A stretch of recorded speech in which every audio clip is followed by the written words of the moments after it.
Salam sejahtera bagi kita semua. Saya Doni Mangatur Raja Gugu, guru SMP Negeri 4 Selepan, Kabupaten Langkat, Sumatera Utara. Pada kesempatan kali ini, saya ingin mengajak Bapak dan Ibu guru untuk mengikuti kegiatan yang baru saja saya ikuti, yaitu program guru belajar seri AKM atau Asesmen Kompetensi Minimum. Bagaimana cara mengikutinya? Simak penjelasan saya berikut ini. Ini adalah slide presentasi yang telah saya siapkan untuk bahan presentasi di SMP Negeri 4 Selepan. Ini adalah bagian dari program BIMTEK Guru Belajar seri AKM untuk menyelesaikan BIMTEK tersebut. Salah satu syaratnya adalah memberikan pengimbasan bagaimana cara mengikuti BIMTEK seri Asesmen Kompetensi Minimum tersebut pada sekolah di mana saya bertugas. Kalau Bapak dan Ibu perhatikan, pada BIMTEK yang dilaksanakan tersebut terdapat 3 tahapan, yaitu tahapan yang pertama orientasi, kemudian BIMTEK, dan yang terakhir adalah pengimbasan yang sekarang sedang saya kerjakan, yaitu syarat terakhir untuk mendapatkan sertifikat dari BIMTEK tersebut. Jadi sebelum kita melanjutkan tentang penjelasan slide presentasi ini, saya akan menjelaskan bagaimana mengikuti program pembelajaran GTK, Guru Belajar pada seri Asesmen Kompetensi Minimum. Jadi, hal yang pertama kita lakukan untuk bergabung atau ikut ke guru belajar tersebut, kita masuk ke di sini dari browser Bapak dan Ibu, kita buka GTK Belajar Kemendikbud.go.id. Kemudian dari sini kita masuk ke portal guru belajar seperti ini. Nah, di sini ada beberapa program belajar yang disediakan oleh Kementerian Pendidikan dan Kebudayaan. Jadi kita masuk dulu seperti ini. Kita masuk dengan menggunakan akun kita masing-masing. Jadi dari sini Bapak dan Ibu, kita bisa masuk asesmen kompetensi minimum seperti ini. Nah, di sini saya telah menyelesaikan tugas yang saya ikuti pada angkatan kelima. Saya tidak tuntas, saya tidak selesai karena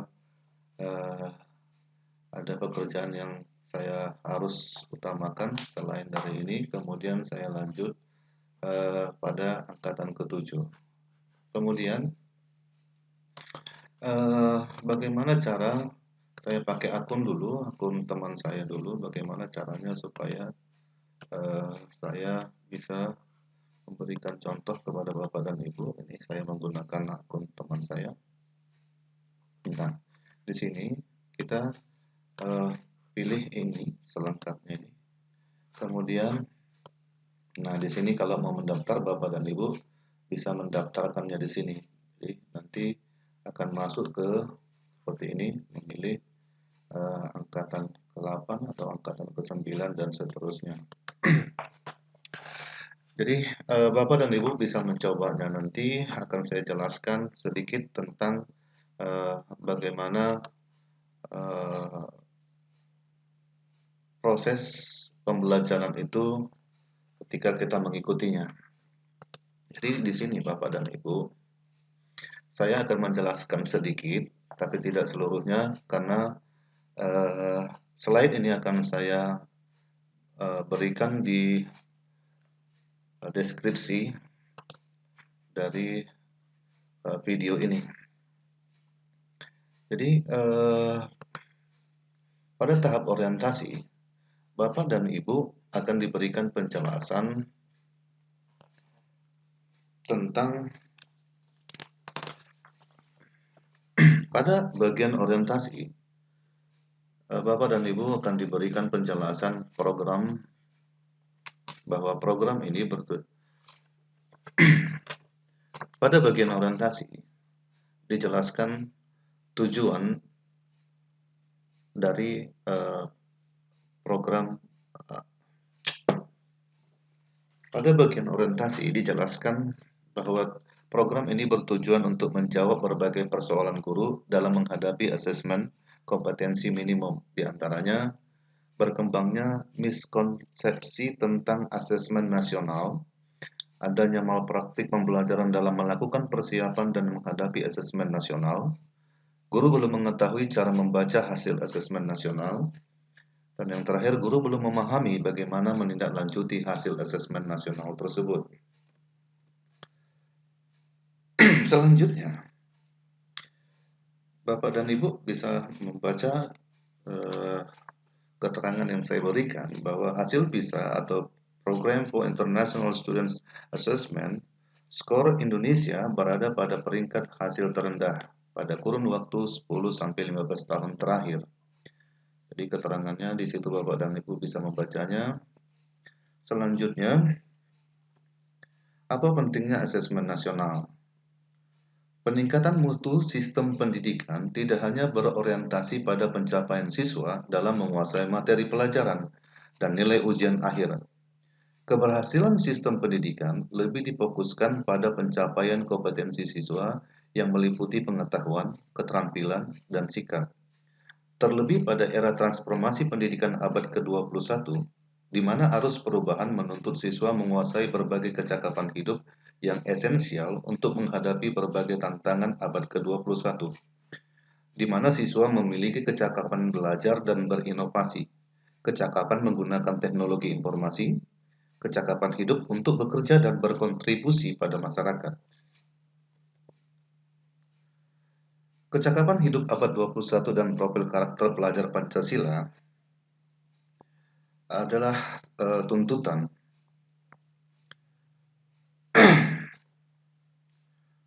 Selain tuntutan kecakapan abad 21, profil pelajar Pancasila yang juga menjadi rujukan pencapaian karakter bagi seluruh siswa di Indonesia. Bahkan profil pelajar Pancasila ini sudah merangkum serangkaian kecakapan hidup abad 21. Karakter pelajar Pancasila yang ingin dicapai oleh siswa yaitu beriman dan bertakwa kepada Tuhan Yang Maha Esa serta berakhlak mulia, berkebinekaan global, mandiri, bernalar kritis, kreatif, dan yang terakhir gotong royong.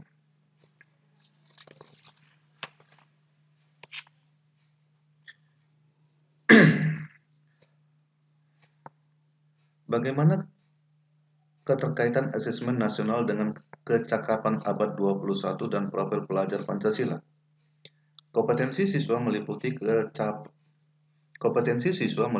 kecakapan hidup abad 21 dan profil pelajar Pancasila yang diukur melalui asesmen nasional, yaitu berupa asesmen kompetensi minimal atau AKM, survei karakter, dan survei lingkungan belajar. Selanjutnya, ada BIMTEK, nanti Bapak dan Ibu ikuti, akan lebih efektif jika Bapak dan Ibu mengikuti instruksi pembelajaran dengan teliti, mempelajari secara seksama semua konsep, mengisi kuis dan diskusi dengan sebenar-benarnya, melakukan latihan secara mandiri dan berkala. Nah, berikutnya konsep asesmen nasional.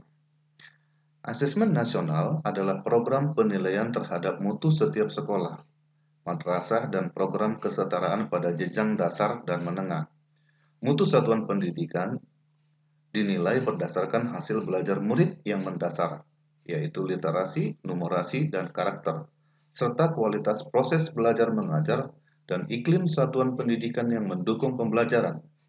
Informasi-informasi tersebut diperoleh dari 3 instrumen utama, yaitu asesmen kompetensi minimum atau AKM, survei karakter, dan survei lingkungan belajar. Berikutnya adalah tujuan dan manfaat asesmen nasional. Tujuan asesmen nasional adalah untuk menunjukkan apa yang seharusnya menjadi tujuan utama sekolah, yaitu pengembangan kompetensi dan karakter murid. Asesmen nasional juga memberi gambaran tentang karakteristik esensial sebuah sekolah yang efektif untuk mencapai tujuan utama tersebut.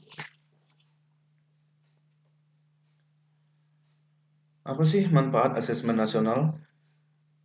Pertama, potret kualitas pembelajaran di sekolah. Yang kedua, umpan balik kualitas pembelajaran di sekolah. Dan yang terakhir, dasar untuk peningkatan pembelajaran di sekolah.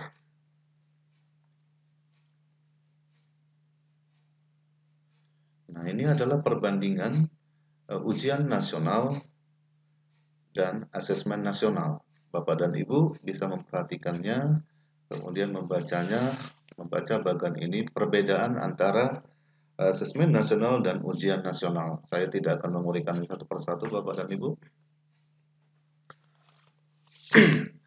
Lalu, bagaimana teknis pelaksanaan asesmen nasional? Asesmen nasional terdiri dari 3 instrumen, yaitu asesmen kompetensi minimal, survei karakter, dan survei lingkungan belajar. Perhatikan bagian berikut. Jadi, termasuk diantaranya memahami, menggunakan, mengevaluasi, merefleksi, kemudian asesmen numerasi itu memahami, mengaplikasi, dan bernalar.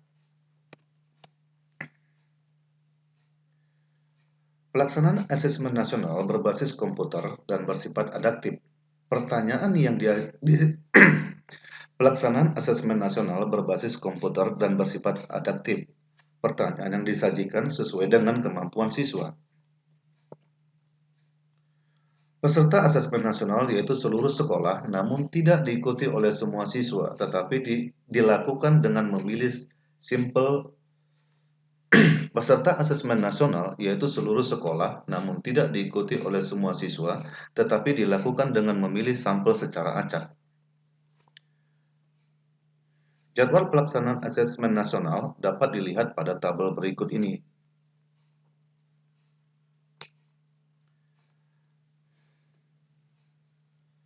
Kriteria peserta asesmen nasional.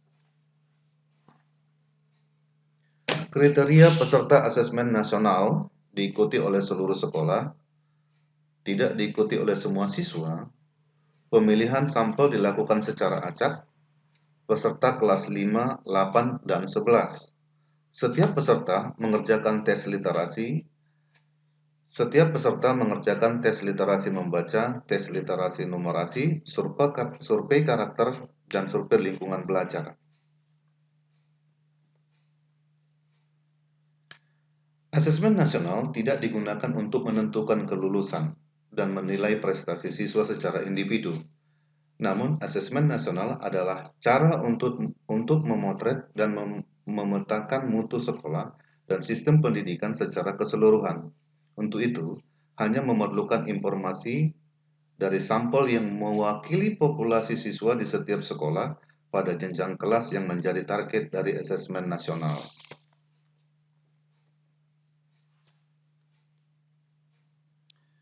Pemilihan kelas 5, 8, dan 11 sebagai sampel asesmen nasional adalah agar siswa menjadi peserta dapat merasakan perbaikan pembelajaran ketika mereka masih berada di sekolah tersebut. Kemudian berikut ini adalah bentuk soal AKM.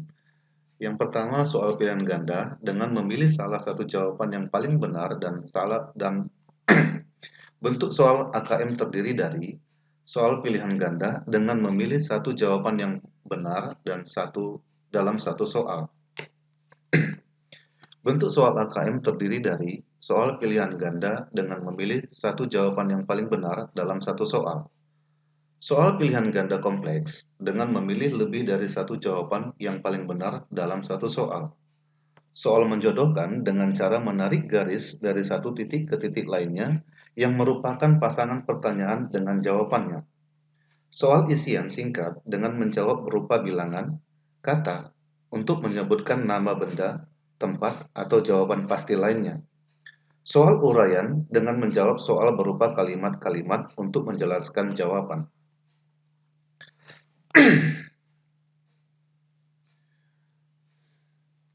Literasi membaca adalah kemampuan untuk memahami, menggunakan, mengevaluasi, merefleksikan berbagai jenis teks untuk menyelesaikan masalah, mengembangkan kapasitas individu sebagai warga negara. Literasi membaca adalah kemampuan untuk memahami, menggunakan, mengevaluasi, merefleksi berbagai jenis teks untuk menyelesaikan masalah, mengembangkan kapasitas individu sebagai warga negara, sebagai warga Indonesia dan warga dunia, agar dapat berkontribusi secara produktif di masyarakat. Komponen AKM literasi, Bapak dan Ibu bisa memperhatikan bagannya. Kemudian ini adalah contoh AKM literasi, dan berikutnya ini komponen AKM numerasi, yaitu bilangan, pengukuran dan geometri, data dan ketidakpastian, aljabar. Kemudian pada tingkat proses kognitif menunjukkan proses berpikir yang dituntut atau diperlukan untuk dapat menyelesaikan masalah atau soal. Pada numerasi, ketika level tersebut adalah pemahaman, penerapan, dan penalaran, sedangkan konteks menunjukkan aspek kehidupan atau situasi untuk konten yang digunakan. Konteks pada AKM dibedakan menjadi 3, yaitu personal, sosial, budaya, dan saintifik. Ini adalah contoh AKM numerasi, Bapak dan Ibu.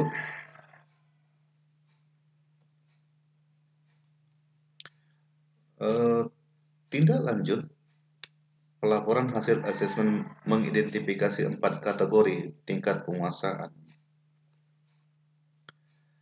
Pada literasi ada dia kelompok perlu intervensi khusus, dasar, cakap, dan mahir. Bapak dan Ibu bisa memahaminya sendiri dengan penjelasan yang telah saya berikan di slide.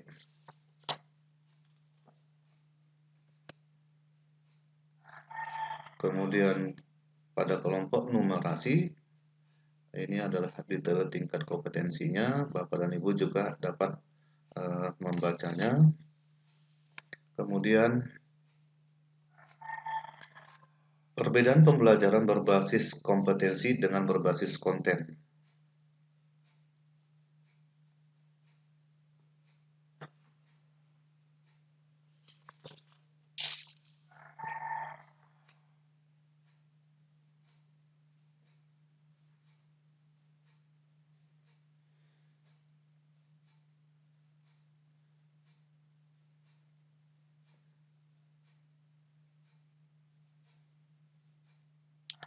Ini adalah analisis kategori penugasan kompetensi.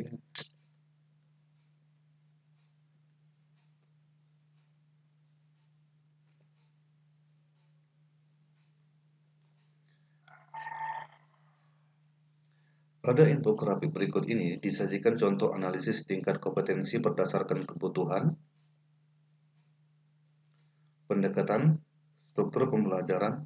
Penjelasan ini diadaptasi dari penjelasan tahap penguasaan Max Rosenberg 2012. Silahkan membaca mencermatinya.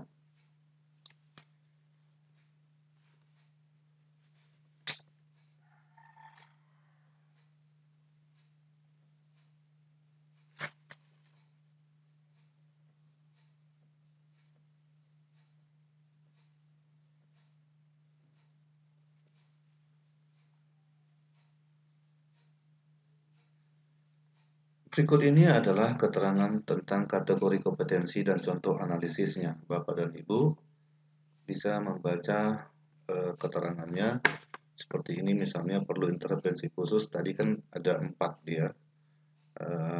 Yang ada yang pertama murid tingkat perlu intervensi khusus, kemudian ada murid tingkat dasar, kemudian murid tingkat cakap, dan yang terakhir murid tingkat mahir. Bapak dan Ibu bisa membacanya seperti yang saya katakan tadi. Nanti akan saya lampirkan slide-nya pada link video berikut. Nah,